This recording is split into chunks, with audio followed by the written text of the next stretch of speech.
Hi hello welcome back to hariladiestailor అండి. ఈరోజు మనము డిజైనర్ పఫ్ హ్యాండ్స్ అనేది ఎలా కటింగ్ చేయాలో చూపిస్తాను అండి. స్టిచ్చింగ్ కూడాను ఈ వీడియోలోనే చూపిస్తాను. ఫస్ట్ టైం మన ఛానల్ ఎవరైనా చూస్తున్నట్లయితే ప్లీజ్ సబ్స్క్రైబ్ చేసుకోండి. అలాగే వీడియో మొత్తం చూసిన తర్వాత లైక్ చేయండి. మీకు టైలరింగ్ విషయంలో ఎటువంటి డౌట్స్ ఉన్నా కానీ నన్ను కామెంట్ సెక్షన్లో కామెంట్ చేయండి. నేను ఎటువంటి వీడియోస్ అయినా టైలరింగ్ విషయంలో మీ డౌట్స్ అన్ని క్లారిఫై చేయడానికి వీడియోస్ తీసి పెడతానండి. అలాగే ఫస్ట్ ఇప్పుడు మనం హ్యాండ్స్ అనేవి కట్ చేస్తాం కదా. ఫస్ట్ బ్యాక్ పార్ట్ కానీ హ్యాండ్స్ అని కట్ చేస్తారండి ఎవరైనా కానీ. మీకు ఇష్టం, మీరు ఫస్ట్ హ్యాండ్స్ అయినా లేదంటే బ్యాక్ పార్ట్ అయినా మీరు కట్ చేసుకోవచ్చు. ఇక్కడ మనము క్లాత్ని 4 ఫోల్డింగ్స్ మీద ఇట్లా ఫోల్డ్ చేయాల్సి ఉంటుంది కదా. 2 లేయర్స్ని ఫోల్డ్ చేస్తే మనకి 4 లేయర్స్ వస్తాయి. అవి మనకి 2 హ్యాండ్స్ వస్తాయి అన్నమాట. మీరు అందరికీ తెలిసిందే ఈ విషయము. అయితే ఇక్కడ నేను వచ్చేసి కింద ఒక 1/2 ఇంచ్ మందము కింద లైన్ గీసుకున్నానండి. ఇక్కడ నేను పఫ్ లెంత్ వచ్చేసి నాకు మొత్తం హ్యాండ్ ఫుల్ లెంత్ వచ్చేసి నాకు 10 ఇంచెస్ ప్లస్ నేను ఒక 1/2 ఇంచ్ ఎక్స్ట్రాగా ఖర్చు కోసం తీసుకున్నాను. అయితే ఇప్పుడు మనం చూసేది ఏంటంటే బాహుబలి బుట్టలాగే ఉంటుంది, కానీ బాహుబలి బుట్ట అయితే కాదండి ఇది. చాలామంది ఇప్పుడు మనకి బాహుబలి బుట్ట అయితే మనం ఈక్వల్గా అంటే సగానికి మనం చేసుకొని కట్ చేసుకుంటాము, కానీ ఇక్కడ అలా కట్ చేయట్లేదు. నార్మల్గా ఇప్పుడు చూడండి, ఫుల్ హ్యాండ్స్ మనం లెంత్ ఎలా కట్ చేస్తామో అలాగే లెంత్ వచ్చేసి నేను 10 ఇంచెస్ తీసుకున్నాను. ఒక 1/2 ఇంచ్ ఖర్చు తీసుకున్నాను, 10.5 అయింది కదా. ఇప్పుడు చంక దింపుకు వచ్చేసి నేను ఇక్కడ 3 బావుకి తీసుకున్నాను, ఎందుకంటే ఫుల్ లెంత్ కాబట్టి 3.5 3.5 తీసుకోవచ్చు, అది మీ ఇష్టం అండి. సేమ్ అదే కొంచెం డిస్టెన్స్లో అదే లెంత్లో నేను ఇక్కడ తీసుకుంటున్నాను. ఆ తర్వాత వచ్చేసి స్కేల్ పెట్టి మార్క్ చేసుకోండి. నేను ప్రతి వీడియోలో కూడా చెప్పేది ఇదేనండి, మీరు స్కేల్స్ అనేవి యూజ్ చేయాల్సి ఉంటుంది. ఇప్పుడు వచ్చేసి కింద లూజ్ అండి, చెయ్యి లూజు కింద మనము 2 లూజులు తీసుకోవాల్సి ఉంటుంది. 3 లూజులు తీసుకోవాల్సి ఉంటుంది. చంక లూజ్తో కలుపుకొని 3 తీసుకోవాల్సి ఉంటుంది అనమాట. మనం ఎల్బో హ్యాండ్స్ కాబట్టి మనము నార్మల్ హ్యాండ్స్ ఇక్కడ మనకి తీసుకోవాల్సి ఉంటుంది మధ్యలో హ్యాండ్కి, అలాగే ఎల్బో దగ్గర ఒకటి తీసుకోవాల్సి ఉంటుంది. ఇక్కడ చూడండి, నేను ఇక్కడైతే మెజర్మెంట్స్ చెప్పడం లేదండి. మీ బ్లౌజ్ లూజుని, మీ బాడీ లూజుని, మీ బ్లౌజ్ లూజుని బట్టి మీరు ఇక్కడ మార్కింగ్ చేసుకోవచ్చు. ఎందుకంటే ఇది చాలా చిన్న సైజ్ బ్లౌజ్ అండి. ఇవి మీకు సెట్ కాదు కాబట్టి. కాకపోతే ఇది ఈ వీడియోలో చూసినట్టుగా మీరు మెథడ్లో కట్ చేస్తే మీకు పర్ఫెక్ట్గా వస్తుందండి.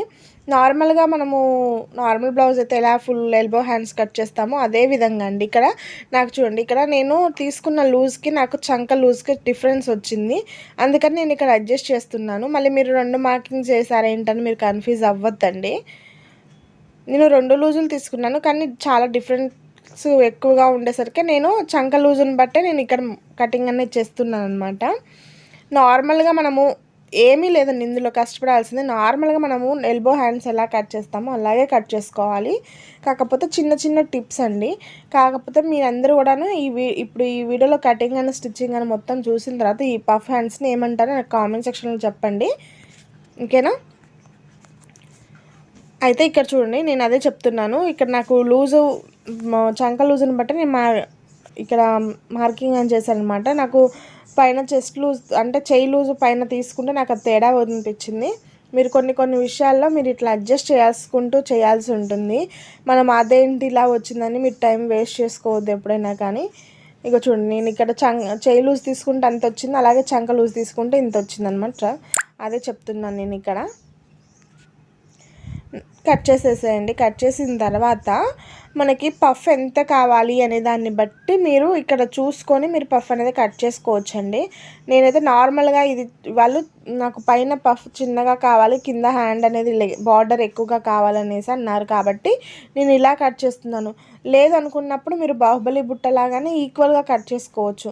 మన ఛానల్లో ఉందండి బాహుబలి బుట్ట కటింగ్ అనేది, మీరు కింద డిస్క్రిప్షన్లో లింక్ అనేది ప్రొవైడ్ చేస్తాను, లేకపోతే పైన ఐ కార్డ్లో అయినా ఇస్తాను, మీరు వెళ్ళి ఒకసారి చూడొచ్చు. అది స్టిచ్చింగ్ కూడా ఉంది, కటింగ్ కూడా ఉందండి. 2 లింక్స్ కూడా ప్రొవైడ్ చేస్తాను.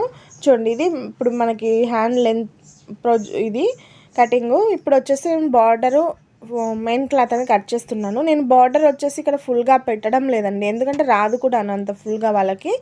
నేను కింద 2 బార్డర్ డిజైన్స్ వచ్చేలాగా మాత్రమే ఇక్కడ కట్ చేస్తున్నాను. ఇప్పుడు చూడండి, పఫ్ హ్యాండ్స్కి ఎలా కట్ చేస్తాను మెయిన్ క్లాత్ని. ఇక్కడ చూడండి, క్లాత్ మనము నార్మల్గా 2 లేయర్స్ ఉంటుంది కదా. ఆ 2 లేయర్స్ని ఎప్పుడైనా కానీ మనము ఇలా ఒకదాని మీద ఒకటి వేస్తాం కదా, దాన్ని ఉల్టా వేస్తున్నాను, చూసారు కదా. మనకి ఎంత క్లాత్ ఉంటే అంత క్లాత్ యూజ్ చేయాల్సి ఉంటుంది. ఇప్పుడు చూడండి, ఇక్కడ మీకు చూస్తే అర్థమవుతుంది ఒకసారి. ఇప్పుడు ఎంత క్లాత్ ఉందో అంత క్లాత్ నేను ఇక్కడ కట్ చేసేస్తున్నాను. చూడండి, స్ట్రైట్గా కట్ చేయాల్సి ఉంటుందండి. మనం హ్యాండ్ షేప్లో అయితే కట్ చేయకూడదు. ఇక్కడ చూడండి మీకు అర్థమవుతుంది, ఇలా కట్ చేయాల్సి ఉంటుంది. అది స్టిచ్చింగ్ చేసేటప్పుడు మీకు అర్థమవుతుంది ఒకసారి. ఎందుకంటే ఇది బాగా స్టిఫ్గా ఉన్న క్లాత్ కాబట్టి మరీ పఫ్ మనం పెట్టినా అది బాహుబలి బుట్టలాగా లెగిసేటట్టు పెట్టినా రాదండి. అందుకని ఇప్పుడు ఈ 2 హ్యాండ్స్ అనేవి నేను ఇక్కడ స్టిచ్ చేస్తున్నాను అనమాట. చూడండి, ఇప్పుడు మనం కింద బార్డర్ పార్ట్ ఉంది కదా, ఆ బార్డర్ పార్ట్ని నేను తీసుకున్నాను. కొంచెం ఈక్వల్గా కట్ చేసేసుకొని మనము కింద బార్డర్ వేసుకున్నాం కదా, ఆ బార్డర్ మందము కొంచెం ఫోల్డింగ్ చేస్తున్నామన్నమాట. ఎందుకంటే మనకి 2 లేయర్స్కి ఆ ఫోల్డింగ్ అనేది పడితే మనకి స్ట్రైట్గా స్టిచ్ అనేది వస్తుందన్నమాట. చూడండి, ఇక్కడ నేను పట్టీ అంటే పైపింగ్ అనేది వేస్తున్నాను. నేను ఆల్రెడీ పైపింగ్ అనేది స్టిచ్ చేసి పెట్టుకున్నానండి. ఈ హ్యాండ్స్ యొక్క బాడీ పార్ట్ కటింగ్ స్టిచ్చింగ్ కూడా నెక్స్ట్ వీడియోస్లలో వస్తుందండి. నేను బ్యాక్ పార్ట్ వచ్చేసి ఓపెన్ అలాగే పంజరం మోడల్ పెట్టాను. ఫ్రంట్ వచ్చేసి నార్మల్ నెక్ అలాగే ప్రిన్స్ కట్ అనేది పెట్టానండి. ఒక సిస్టర్ అడిగారు ప్రిన్స్ కట్ అనేది కటింగ్ అనేది. నేను ఆల్రెడీ కటింగ్ అనేది చూపించాను కానీ స్టిచ్చింగ్ చూపించలేదు. సిస్టర్ మీకోసమే ఈ వీడియో. చూడండి, ఇక్కడ నేనైతే ఈ హ్యాండ్స్ అనేది పైపింగ్ అనేది మనకి మెయిన్ క్లాత్ వైపు వేసామనుకోండి, అది ఉల్టా చేసినప్పుడు ఏమవుతుందంటే అది మనకి పై వైపుకి వస్తుంది అనమాట. నేనైతే డబల్ పాదంతో వేస్తున్నానండి. మీరు కావాలంటే మీరు డబల్ పాదంతో వేయలేకపోతే మీరు సింగిల్ పాదమైనా యూజ్ చేసుకోవచ్చు. ఇక్కడ చూడండి, టూ హ్యాండ్స్ కూడా ఎప్పుడైనా కానీ మనము ఫ్రంట్ పార్ట్ కానీ హ్యాండ్స్ కానీ ఎప్పుడైనా స్టిచ్ చేసేటప్పుడు 1 by 1 స్టిచ్ చేయాల్సి ఉంటుందండి. అప్పుడు మీరు అసలు కన్ఫ్యూజ్ అవ్వరనమాట. ఎప్పుడైనా కానీ ఒకటి కుట్టిన తర్వాత ఒకటి కుడితే కంపల్సరీగా ఇది అవుతారు. ఎందుకంటే మనకి చంకల లోతు ఒకటి, మనం ఫ్రంట్ పార్ట్లో మనకు ఉక్స్ పట్టి కాజా పట్టి అంటే నెక్స్ అనేవి కూడా ఒకవైపు రావడానికి మనం 1 by 1 స్టిచ్ చేస్తేనే వస్తాయండి. ఇక్కడ చూడండి, నేను ఈ పట్టీని వచ్చేసి బార్డర్ ఎంత ఉందో అంతే ఉంచేసుకొని కట్ చేశాను. నేను ఇక్కడ స్టిచ్ చేయడం లేదు, కట్ చేశాను ఓన్లీ. చూడండి, ఇక్కడ మీరు ఎక్స్ట్రా ఉన్న క్లాత్ మాత్రమే కట్ చేశాను. ఎందుకంటే మనం స్టిచ్ చేసేటప్పుడు కన్ఫ్యూజ్ అవ్వకుండా కరెక్ట్గా కట్ చేసుకుంటే ఈ హ్యాండ్స్ మెథడ్లో మాత్రం నీట్గా ఉంటుందన్నమాట. ప్లస్ బార్డర్ అనే దగ్గర నేను ఒక చిన్న స్టిచ్ చేస్తున్నానండి. ఎందుకంటే మనకు ఒక్కొక్కసారి లైనింగ్ ఏమవుతుందంటే కిందకి జారొస్తుంది, అంటే షింక్ అయినప్పుడు జారిపోతుంది అనమాట. అలా జారకుండా ఒక స్టిచ్ వేసేస్తున్నాను. ఇప్పుడు చూడండి, హ్యాండ్స్ మనం పైన బుట్ట కోసము ఇలా 2 లేయర్స్ తీసుకున్నాం కదా, దాన్ని ఇలా ఈక్వల్గా కట్ చేసుకొని చూడండి, ఇక్కడ నేను కుర్చీ అనేది చిన్నగా పెట్టుకుంటూ వస్తున్నాను. మీకు ఒకవేళ పెద్ద సైజ్ బ్లౌజ్ అనుకోండి, అంటే నాకు ఇక్కడ కూడా హ్యాండ్స్కి అతుకనే పడ్డది. ఒకవేళ మీకు పెద్ద సైజు అంటే హ్యాండ్స్ అనుకోండి, మీరు ఇలా కుచ్చు అనేది వేసుకోక ముందే మీరు కొంచెం పీసెస్ అనేవి జాయిన్ చేసుకొని ఇలా కుచ్చు పెట్టుకోండి. అలా పెట్టుకున్నప్పుడు ఏంటంటే మీరు లైనింగ్ క్లాత్ స్టిచ్ చేసేటప్పుడు ఇబ్బంది పడరు అనమాట. ఇక్కడ చూడండి, నేను ఎట్లా అంటే మీరు ఎందుకు చెప్తున్నానంటే ఇక్కడ దీనికి కొంచెం అతుకు అనేది బాగానే పడిందండి.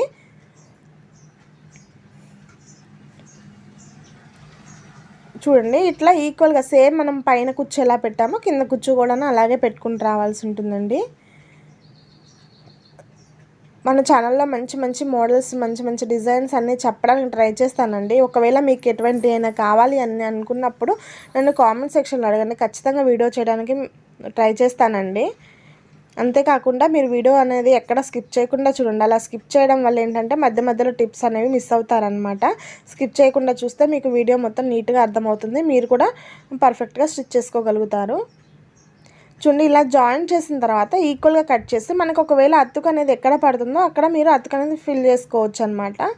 అయితే ఇక్కడ ఇంకొకటి ఏంటంటే మీరు కచ్చకాలు అనేది కంపల్సరీ పెట్టుకోవాల్సి ఉంటుంది. ఎందుకంటే ఈ బుట్ట హ్యాండ్స్లో కొంచెం కన్ఫ్యూజ్ అవుతారనమాట ఫ్రంట్ పార్ట్ గురించి. ఇక్కడ చూడండి, నాకు అతుకు అనేది నాకు ఆల్రెడీ పైన ఎక్స్ట్రా క్లాత్ ఉంది కదా, అది కట్ చేసినప్పుడు కుచ్చు అనేది ఆటోమేటిక్గా ఉండిపోయింది. దాన్నే నేను ఇక్కడ స్టిచ్ చేస్తున్నాను అనమాట. ఎందుకంటే ఇది ఒకవేళ స్టిచ్చింగ్ అంటే కుచ్చు అనేది లేకపోయినా కానీ ఎందుకు అంటే అది ఖర్చులోకి వెళ్ళిపోతుంది కాబట్టి అంత అవసరం లేదు. కాకపోతే వేస్తే బాగుంటుంది. ఒకవేళ ఎప్పుడైనా వాళ్ళు ఫ్యూచర్లో స్టిచ్చెస్ ఇప్పేసుకున్న సైడ్ స్టిచ్చెస్ నీట్గా కనబడుతుంది అనమాట. చూడండి, చూసుకొని ఒకటికి 2 సార్లు చూసుకొని మీరు స్టిచ్చింగ్ అనేది చేసుకోండి. నెక్స్ట్ ఈ బ్లౌజ్ యొక్క ఫ్రంట్ పార్ట్ బ్యాక్ పార్ట్ కూడాను స్టిచ్చింగ్ వీడియోస్ నేను అప్లోడ్ చేస్తానండి. నన్ను ఇప్పటివరకు ఎంకరేజ్ చేస్తున్న వాళ్ళందరికీ చాలా థ్యాంక్స్ అండి. ఒకవేళ నా ఎక్స్ప్లెనేషన్ మీకు నచ్చకపోతే మీరు కొంచెం చెప్పొచ్చు, నేను ఒక్కదాన్నే కరెక్ట్గా స్టిచ్ చేస్తున్నానని ఏం కాదు. మీ ఒకవేళ నా స్టిచ్చింగ్లో తప్పున్నా మీరు కానీ చెప్పొచ్చండి. చూడండి ఇక్కడ ఇంకో హ్యాండ్ కూడా రెడీ చేసి పెట్టేసుకున్నాను. ఇలా ఈక్వల్గా చూసుకొని ఒకసారి ఏమన్నా హెచ్చు తగ్గులు ఉంటే మీరు కట్ చేసుకోవచ్చు. చూడండి నేను ప్రతి పార్ట్కి కూడాను కచ్చకాలు సెంటర్ కచ్చకాలనే పెట్టేసుకున్నాను. చూడండి దీనికి కూడా పెట్టాను. అయితే ఇలా స్టిచ్ చేసే ముందు మనం ఇట్లా స్టిచ్ చేసే ముందు ఖర్చులనే కలవాల్సి ఉంటుంది. అయితే నేను ఇక్కడ పైన బుట్టకు కూడాను నేను పైపింగ్ అనేది స్టిచ్ చేస్తున్నాను అండి. ఎప్పుడైనా కానీ మనం పైపింగ్ అనేది ఏ పార్ట్కి స్టిచ్ చేసినా కానీ మనకి మన హ్యాండ్కి లెఫ్ట్ వైపుకి వచ్చేలాగే స్టిచ్ చేసుకోవాల్సి, అంటే మీ వాళ్ళని బట్టి, ఒకవేళ మీరు రైట్ హ్యాండ్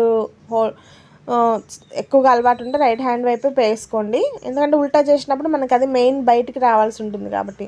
చూడండి ఇక్కడ నేను సెంటర్ డాట్ అనేది బేస్ చేసుకొని మెయిన్గా మనకి మెయిన్ క్లాత్ అనేది బుట్ట main cloth, border main cloth ఒకవైపు ఉండేలాగా చూసి ఇలా స్టిచ్ చేయండి. ఇక్కడ ఖర్చులు కూడానండి ఎక్కడికక్కడ ఎంత పెట్టాలో అంతే పెట్టుకోవాలి. ఎక్కువ తక్కువ పెట్టుకొని తర్వాత మీరు కన్ఫ్యూజ్ అవ్వద్దండి.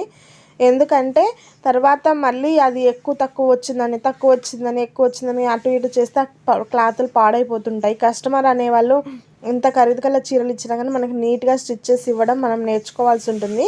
అది టైలరింగ్ విషయంలో ఫస్ట్ నుంచి కూడాను నీట్గా కుట్టడం వల్ల మనం నీట్గానే అలవాటు అయిపోతుంది అనమాట. మనము కొంతమంది గబగబా కుట్టేస్తుంటారు. అలా గబగబా కుట్టినా కానీ నీట్గా కుడతారు. కొంతమందికి ఎంత స్పీడ్గా కుడితే అంత నీట్నెస్ పోతుందండి. మనము కస్టమర్కి చూడగానే లుక్ నీట్గా ఉండేలా ఉంటే కొంతమంది నీట్నెస్కి ఇంప్రెస్ అయిపోతారండి. అందుకోసం అనేసి చెప్తున్నాను. మనకి కుట్టడం అనేది కుదరడం అనేది కాదండి, నీట్నెస్ కూడా ముఖ్యం అన్నమాట.